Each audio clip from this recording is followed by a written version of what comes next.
বিসমিল্লাহির রহমানির রহিম। কালকে পড়তে হবে? হ্যাঁ বেশ। হ্যাঁ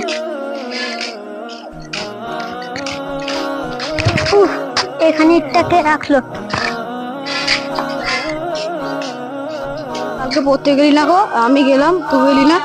আমি তো গিয়েছিলাম, দেখি পড়া হয় না তো মার। ইটটা এখানে কে রাখলো?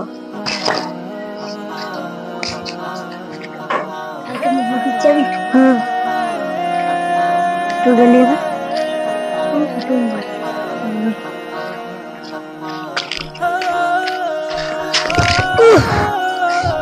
ইন্নালিল্লাহ, এখানে ইটটাকে রাখলো।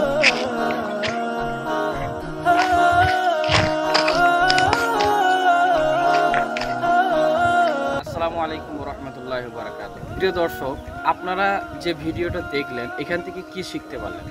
এখান থেকে একটাই বিষয় শেখার আছে, সেটা হচ্ছে পথের মধ্যে অর্থাৎ রাস্তার মধ্যে কোনো কষ্টদায়ক জিনিস যদি পড়ে থাকে সেটাকে কি করতে হবে?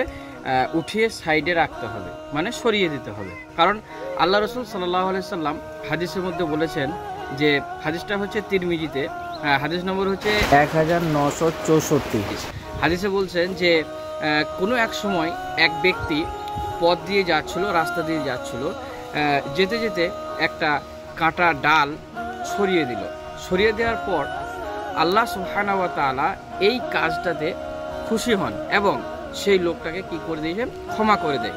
তো প্রিয় দর্শক, আপনারা যে ভিডিওটা দেখলেন সেম ওইরকমভাবেই একটা ছেলে একটা ইটকে রাস্তা থেকে সাইডে সরিয়ে দিল। তো এই ভিডিও থেকে আমরা শিক্ষা পেলাম, রাস্তার মধ্যে কোনো কষ্টদায়ক জিনিস পড়ে থাকলে সেটাকে আমরা তুলে সরিয়ে দেবো ইনশাআল্লাহ। এরকম ভিডিও পেতে চ্যানেলটিকে সাবস্ক্রাইব করে রাখুন।